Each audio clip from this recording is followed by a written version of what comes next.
안녕하세요. 이종 목사입니다. 오늘도 수요예배 성경 강해 해설 고린도전서 함께 해설로 나누고 있습니다. 오늘 18번째 시간이고요. 함께 볼 오늘 말씀은 고린도전서 6장 1절로 11절입니다. 조금 긴데요. 제가 읽도록 하겠습니다. 너희 중에 누가 다른 이와 더불어 다툼이 있는데 구태여 불의한 자들 앞에서 고발하고 성도 앞에서 하지 아니하느냐? 성도가 세상을 판단할 것을 너희가 알지 못하느냐? 세상도 너희에게 판단을 받겠거든 지극히 작은 일 판단하기를 감당하지 못하겠느냐? 우리가 천사를 판단할 것을 너희가 알지 못하느냐? 그러하거든 하물며 세상 일이랴. 그런즉 너희가 세상 사건이 있을 때에 교회에서 경히 여김을 받는 자들을 세우느냐? 내가 너희를 부끄럽게 하려 하여 이 말을 하노니 너희 가운데 그 형제 간의 일을 판단할 만한 지혜 있는 자가 이같이 하나도 없느냐? 형제가 형제와 더불어 고발할 뿐더러 믿지 아니하는 자들 앞에서 하느냐? 너희가 피차 고발함으로 너희 가운데 이미 뚜렷한 허물이 있나니 차라리 불의를 당하는 것이 낫지 아니하며 차라리 속는 것이 낫지 아니하냐? 너희는 불의를 행하고 속이는구나. 그는 너희의 형제로라. 불의한 자가 하나님의 나라를 유업으로 받지 못할 줄을 알지 못하느냐? 미혹을 받지 말라. 음행하는 자나 우상 숭배하는 자나 간음하는 자나 탐색하는 자나 남색하는 자나 도적이나 탐욕을 부르는 자나 술 취하는 자나 모욕하는 자나 속이어 빼앗는 자들은 하나님의 나라를 유업으로 받지 못하리라. 너희 중에 이와 같은 자들이 있더니 주 예수 그리스도의 이름과 우리 하나님의 성령 안에서 씻음과 거룩함과 의롭다 하심을 받았느니라. 아멘. 자, 제가 오늘 함께 나눈 말씀을 읽어드렸지만 읽으면서도 바울이 지금 고린도교회 성도들을 참 책망하고 있다, 이런 느낌이 많이 듭니다. 자, 오늘 바울은 왜 무슨 이유 때문에 이 고린도교회 성도들을 좀 어떻게 보면 조금 따갑게 책망하고 있는 것일까요? 우리가 5장에서 고린도 교회 안에 있었던 문제들 중에 두 번째 음행의 문제를 보았고요. 오늘 그 세 번째 문제인데요. 이 세 번째 문제는 성도 간의 소송의 문제입니다.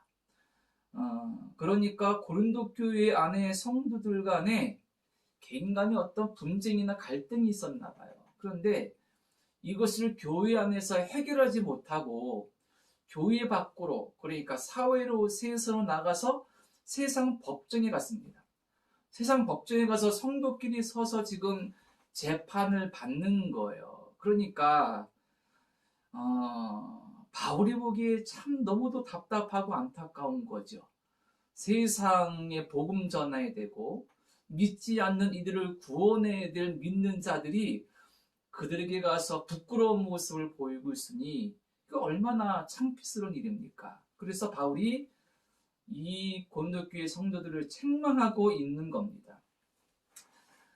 오늘 말씀을 시작하면서 우리도 이렇게 책망받을 일이나 실수나 부족함이 없지 않은가, 또 무엇인가 좀 돌아봐야 될 것 같아요.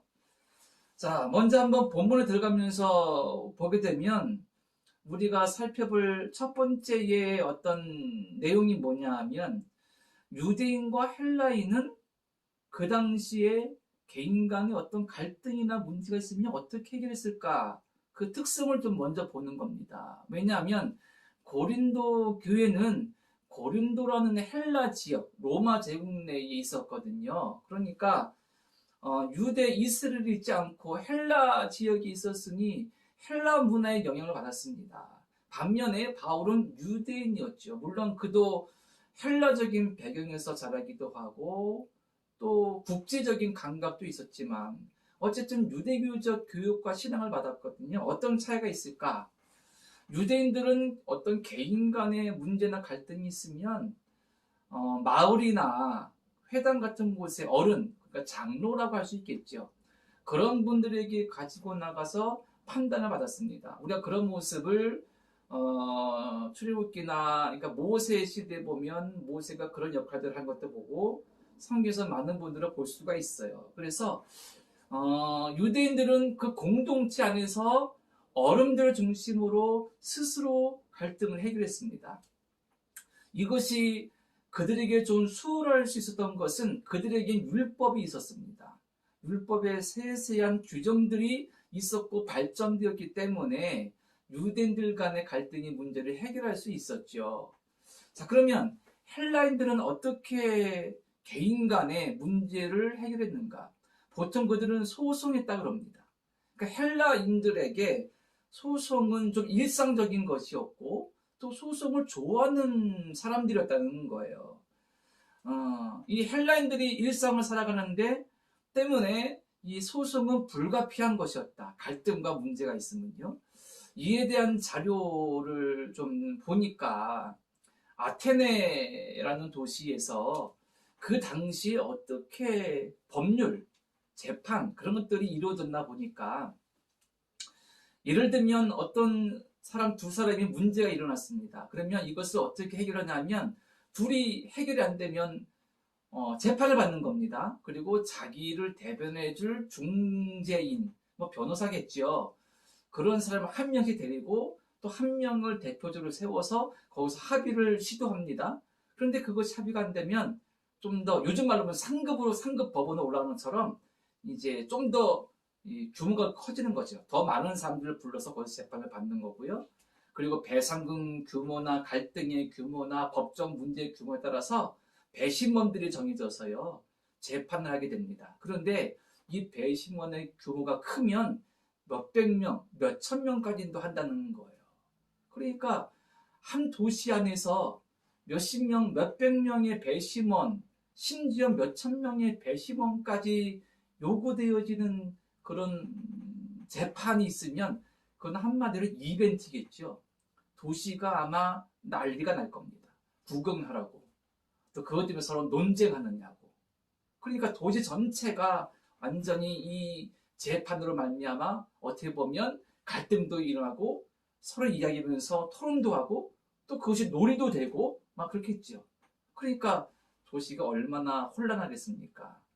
때문에 이 헬라인들에게 이 소송의 문제는 일상생활이었고 또 그것을 즐겼다는 겁니다. 이런 차이가 소송에서 본다면 유대인과 헬라인과의 있는 거예요. 자, 그러면 이런 그 법에 대한 그리고 이제 법률에 대한 문화, 재판 문화가 일상적이었던 고린도라는 도시에 교회가 세워졌고요. 고린도에 있는 사람들이 초기 성도가 되었어요. 그들도 교회 안에서 신앙생활하다가 옆에 있는 사람과 갈등이 생기면 세상에 밖에 나가서 세상 법정을 찾아간다는 겁니다. 유대교의 배경에서 자라고 예수 그리스도를 만나고 거듭남을 체험하면서 예수님의 사랑의 진리, 복음의 진리를 깨달은 바울 입장에서는 이것은 도무지 용납될 수가 없는 거예요. 도무지 이해될 수가 없는 겁니다. 오히려 세상에서 칭찬받고 칭송받고 부러워야 되는데 교회 안의 문제를 그대로 세상 밖으로 나가서 그것을 세상 법정에서 시시비비를 갈고 있으니 어떻게 전도를 하고 창피해서 어떻게 뭘 할 수 있겠느냐. 안타깝고 부끄럽지만 지금도 우리 기독교 안에서는 송사가 엄청나게 일어납니다. 교회 안에서 해결하지 못하니까, 즉 교회법으로 해결되지 않아서 사회법으로 가서 재판받는 일들이 어마어마하게 많거든요. 참 부끄러운 일이죠. 시간이 2000년이나 지났는데 오히려 그때보다 지금이 더 교회 안에서 일들을 해결하지 못하고 세상을 찾아가서 거기서 해결을 받으려고 하는 겁니다. 얼마나 창피하고 부끄러운 일입니까? 그런 측면에서 본다면 오늘 말씀이 참 남의 일이 아닌 거죠. 2000년 전에 신앙 없는 사람들의 이야기가 아니라 어떻게 보면 우리들의 이야기고요. 참 부끄러운 일입니다. 이러한 일에 대해서 바울이 이제 오늘 본문에서 한 3가지 정도를 말합니다. 한 가지는 이 교회 안의 안타까운 현실을 말하면서 어떻게 이 문제를 해결할 수 있는가? 성도는 어떤 존재인가? 성도에 대한 정체성을 좀 말해주고요. 그리고 그 안타까운 현실에서 교회는 앞으로 어떻게 나가야 될까? 그것을 좀 역설적으로 말하고요. 그리고 이런 갈등 가운데 있을 때에 예수를 믿는 성도라면 어떤 자세와 마음의 태도를 가져야 될까? 이런 것들을 말합니다. 먼저 2절과 3절을 보면 이 말씀은 조금 어려워요. 어렵다기보다는 조금 우리에게 익숙하지가 않아요. 자, 2절과 3절에 바울이 이렇게 말합니다. 세상 법정에 고린도 교인들이 갔죠. 그런데 바울이 말하기를 아니 당신들은 지금 재판을 받으러 간 그 세상과 그 재판장이나 그 있는 사람들, 그 사람들을 판단할 사람들이다. 앞으로 천사들도 판단할 당신들이 오히려 그 사람들에게 가서 판단받고 있느냐, 이런 말인 거예요. 이것은 어떤 배경에서 하는 거냐면 아마 바울 시대에 이런 믿음이 있었습니다. 메시아가 오셔서 세상을 통치하시고 다스리실 때, 그리고 세상을 심판하실 때 그 심판의 자리에 성도들도 함께 한다는 믿음이 있었어요. 그러니까 예수께서 세상을 심판하고 판단하실 때 성도도 그 자리에서 함께 예수님과 있는 겁니다. 그러니까 성도들도 판단하고 그 자리에 동참한다는 거죠. 그러니까 바울은 이런 믿음이 있는 거예요. 우리는 예수 그리스도와 함께 세상을, 심지어 천사까지도 판단할 사람들이다. 그런데 그런 성도가 어떻게 그런 세상 사람들에게서 판단을 받고 있느냐, 얼마나 창피하고 부끄러운 일이냐, 이런 말이라는 것이죠. 그러니까 그 당시 바울을 비롯한 초대교인들의 어떤 믿음이 옳고 그름을 떠나서 바울이 우리에게 뭘 말해주냐면 성도의 어떤 정체성, 자긍심을 말해주고 있죠. 우리는 그냥 어떤 교회, 한 교회에 접을둔 등록한 그냥 종교인이 아니라는 것입니다. 하나님의 아들 예수 그리스도를 믿고 영접해서 거듭난 존재라는 겁니다. 새로운 존재라는 거예요. 하나님의 백성이고 자녀이고 그 나라의 시민이고요. 예수 그리스도와 함께 살아가는 진정한 거듭난 존재라는 겁니다. 우리 스스로에 대해서 자긍심이 있어야 되겠죠.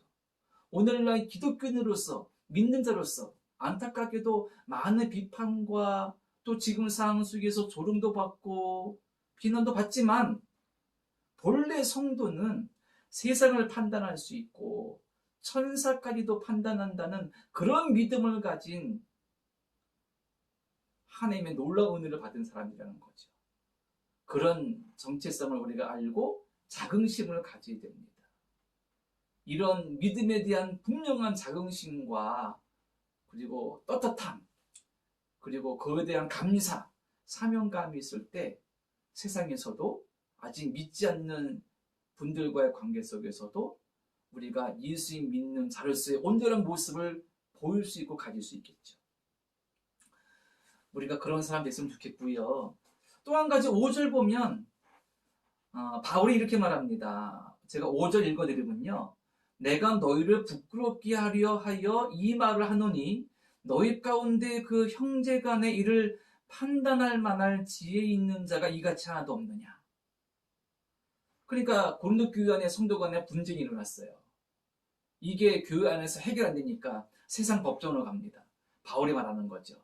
교회 안에 갈등과 문제가 있는데 그거를 교회 안에서 해결할 만한, 그것을 어떻게 문제 해결할 만한, 그것을 이끌어갈 지혜 있는 사람이 한 사람도 없느냐? 답답하고 안타깝다라는 겁니다. 리더십의 부재, 영적 리더의 부재라는 겁니다.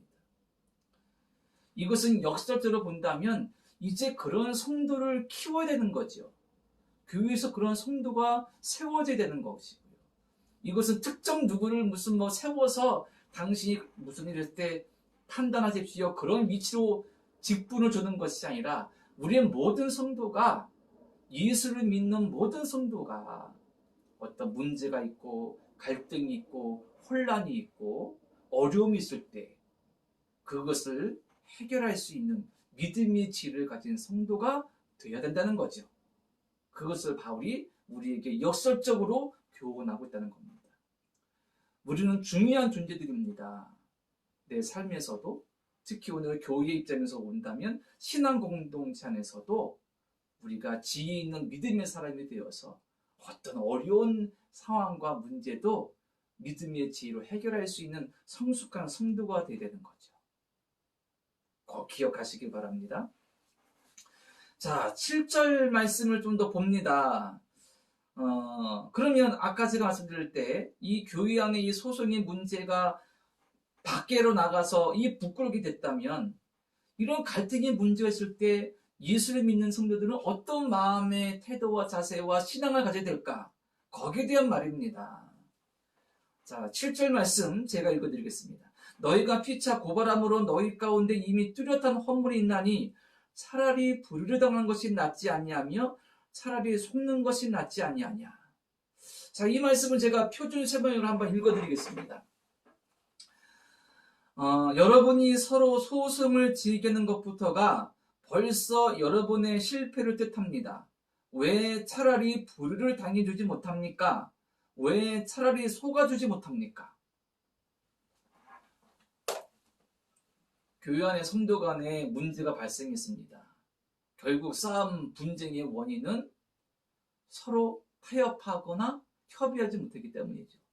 그래서 그리고 거기에는 대부분 양보 못하고, 그리고 내가 옳다, 그것을 포기하지 못하기 때문이죠. 그러니까 바울이 교회 안에 그런 문제가 발생하거든. 교회 안에 똑같은 인간이 모인 것이니 왜 갈등과 대립과 혼란이 없겠습니까? 그런 문제가 있을 때에 왜 속아주지 못하고 왜 차라리 빼앗겨주지 못하느냐, 그런 말입니다.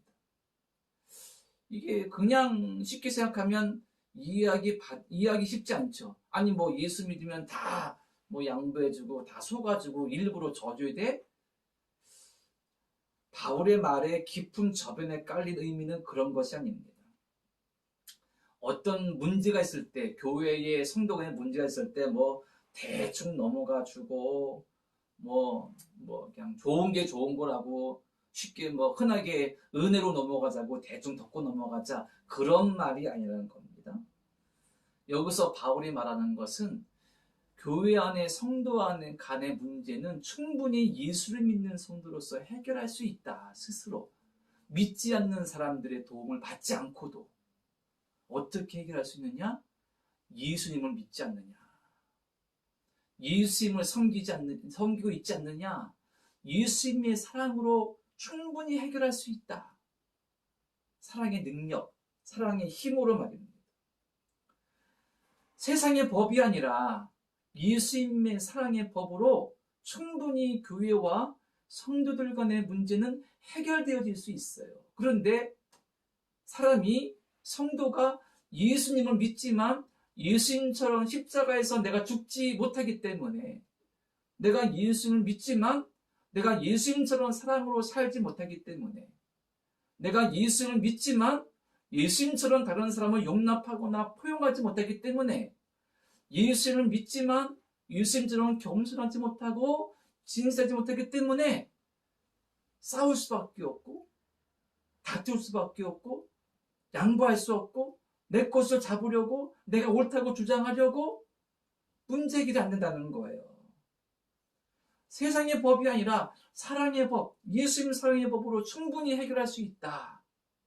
왜 그걸 못하느냐? 차라리 속아주고 차라리 불의를 당하고, 바로 이것은 그냥 저조 이런 말의 의미를 넘어서 예수님의 사랑의 은혜와 은총을 받은 자로서 그 사랑을 왜 구체적으로 행하지 못하느냐. 그 사랑의 힘으로 성도 간의 문제, 교회의 문제가 해결될 수 있는데, 결과적으로 말하면 바울은 다르다는 것을 보여줘라. 왜 예수 믿은 사람들이, 거듭난 사람들이 세상 법정의 문제까지, 거기까지 끌고 가서 세상을 교회를 부끄럽게 하고 성도 간에 부끄럽게 되고 하나님의 영광 가리느냐? 예수 믿고 진정 구원받기 전의 삶과 그리고 세상의 사람들과 다르다면 그 다름이 무엇인지 보여주어라. 그것이 해결할 수 있는 길이다. 그 다름이 바로 예수 그리스도의 사랑이라는 겁니다. 저도 그렇고 여러분도 그렇고 우리 모두가 예수님의 사랑으로 거듭나고 구원받지 않았습니까? 우리가 우리 신앙 공동체 그리고 어떤 성도 간의 관계 이것을 또 넘어서 우리의 삶 가운데에서 정말로 예수님 사랑을 받은 자로서 다른 모습을 보일 수 있는 다른 삶의 모습으로 태도로 믿음으로 살아갈 수 있는 우리들이 되었으면 좋겠습니다. 이에 대해 바울이 좀 더 부가적으로 9절에서 11절까지 말씀하고 있습니다. 이 9절에서 11절까지는요, 바울이 그 여러 가지 죄에 대한 항목들을 좀 나열합니다. 그거는 이런 사람들은, 이런 죄인들은 하나님의 나라에 들어갈 수 없다. 하나님 나라를 유업을 받을 수 없다. 이렇게 말합니다. 갑자기 바울이 이 소송의 문제를 이야기하다가 죄에 대해서 좀 열거하는 것은 이 소송으로 말미암아 서로 간의 교회가 혼란스럽게 된 이 까닭에도 배경에 있는 죄가 있겠죠. 인간의 탐욕이 있겠죠. 인간의 욕망이 있겠죠. 그러니까 그런 부분들을 지금 다루면서 이 죄라는 부분, 하나님께 합당한 삶을 살아야 되는데 그렇지 못한 부분들, 이것이 어떻게 완전하게 해소될 수 있을까, 해결될 수 있을까를 지금 말하기 위한 것 같아요. 바울이 9절부터 쭉 나열하는 죄가 참 많습니다. 다 설명드릴 수는 없고 그 죄에 대한 이름만 좀 나열해보면 미혹, 음행, 우상 숭배, 간음, 탐색, 남색, 도적, 탐욕, 술 취한, 모욕, 속여, 빼앗는 것, 이런 죄들을 쭉 말합니다. 여기에 동성애도 있어요. 그 당시에도 교회 안에 동성애, 그리고 그 시대에도 사회 속에서 동성애의 문제가 심각했다는 겁니다. 그런데 바울이 이것을 말하는 이유는 뭐냐면 이러한 죄를 범하는 사람들을 정죄하려는 것이 아닙니다. 그러니까 죄라는 것은 뭐냐면 하나님이 처음 인간을 만드실 때 당신의 성품을 인간의 마음속에 담아주셨죠. 창조성입니다. 인간성, 우리 속에 있는 인간성, 그것은 분명히 하나님의 성품을 닮아서 만들어진 것이죠.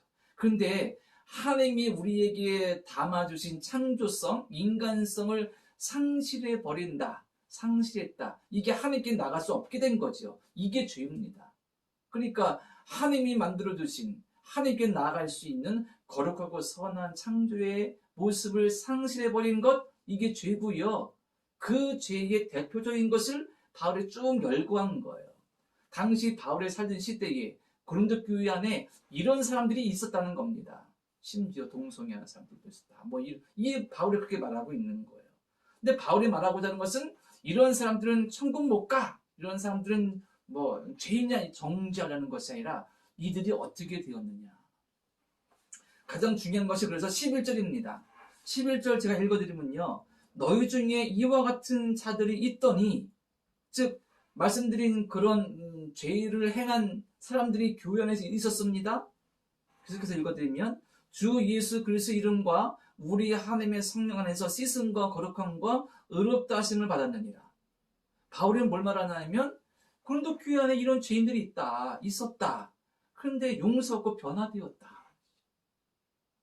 바울이 그렇게 선포하고 선언하고 있는 거예요. 소송하는 사람들의 어떤 죄, 그뿐 아니라 당시 대표적인 사회의 악한 모습들, 그리고 그것이 하나님이 주신 인간성을 상실하게 만들어서 하나님께 나아갈 수 없는 죄악된 모습들, 그런데 그들이 교회 안에 들어와서 예수를 영접하고 용서받고 거룩하게 되었다. 의롭다 하심을 받게 되었다. 구원받게 되었다. 놀라운 거죠. 이게 뭡니까? 바울이 말하는 것은 죄를 정죄하려는 목적이 아니라 죄인이 예수 그리스도 안에서 구원받는 것. 어떤 죄도 용서받을 수 있고 어떤 죄도 주 앞에 나와서 십자가로 말미암아 구원의 은총을 받을 수 있다는 것을 보여주고 있는 것입니다. 이렇게 놀라운 은혜를 받은 여러분들이 왜 교회 안에서 싸우고 다툼하고 거기서 일어나는 문제들을 스스로 해결하지 못하고 세상 법정에 갖고 가서 하나님 영광 가리고 교회에 망신을 주고 전도의 문을 막느냐? 이렇게 바울이 책망하고 있는 겁니다. 흡사 아까도 말씀드렸지만 오늘날의 교회와 우리들도 이런 바울의 말에 자유롭지 못해요. 다른 사람 일 보듯이 오늘 말씀을 쉽게 넘길 수 없다는 겁니다. 우리 스스로도 내가 예수 그리스도로 인해 거듭난 것을 고백하면서 어떤 존재로서 어떤 예수님의 제자로서 살 것인가를 분명히 알고 결단하는 믿음의 삶을 살아야 우리가 하나님께 영광 돌리며 귀하고 복된 삶을 살 수 있다는 겁니다. 자, 오늘 결론입니다. 두 가지만 좀 정리하고 싶어요. 한 가지는 성숙한 교회와 성숙한 성도가 되어야 되겠다. 세상에 끌려가는 교회와 성도가 아니라 세상을 이끌고 갈 수 있는, 예수의 말씀대로 세상의 빛과 소금 될 수 있는, 모범되고 본이 될 수 있는, 교회 안에서 성도 간의 문제도 스스로 해결하지 못하는 그런 교회, 이기적인 교회와 성도들이 아니라 오히려 세상에 보고 다름을 인정할 수 있는, 칭찬할 수 있는 그런 교회와 성도가 되기를 원하고요. 우리가 그렇게 되기를 위해서 더욱 힘써야 되겠습니다. 그리고 예수 그리스도의 능력, 예수님의 구원 은혜, 바울이 말한 그 많은 그 죄인들, 하나님을 떠난 인간의 악한 모습들도 예수 그리스도의 십자가로 변화되고 용서받고 의롭게 되고 거룩하게 됐다는 겁니다. 지금도 예수 그리스도께서 사람을 살리시고 변화시키시고 당신의 길과 진리로 구원의 길로 인도하실 수 있습니다. 우리는 그것을 지금도 믿습니다. 예수께서 우리를 살리시는 것을요. 예수께서 우리를 변화시키는 것을요. 우리를 치료해 주심을요. 이런 믿음을 가지고 나아갈 수 있는 성숙한 교회 성도 이룰 수 있는 우리 모두가 되기를 간절히 바랍니다. 자, 잠깐 기도드리겠습니다. 하나님, 오늘 고린도 교회 안에 있었던 문제들을 함께 읽으면서 우리의 모습을 봅니다. 예수님의 십자가의 보혈로 구원받았으니 우리가 감사하며 믿음의 성숙한 성도, 교회 되어서 세상에 참된 빛과 소금 되도록 인도하시고 사랑의 힘과 능력을 소유하고 그 힘을 발할 수 있는 은혜를 더하여 주시옵소서. 지금도 예수님께서 우리 가운데 역사하셔서 사람을 살리시고 변화시키시고 인도하시고 또한 진리의 길로 이끌어 가신 줄로 믿습니다. 이 믿음으로 우리가 우리 스스로를 돌보며 우리의 가족과 이웃을 위해 기도할 수 있는 믿음의 뜨거움을 더하여 주옵소서. 예수님의 이름으로 기도드립니다. 아멘. 자, 감사합니다. 다음 시간 또 기다려 주시고요. 또 은혜 사모하면서 하루하루 귀한 복된 삶 사시기를 간절히 바랍니다.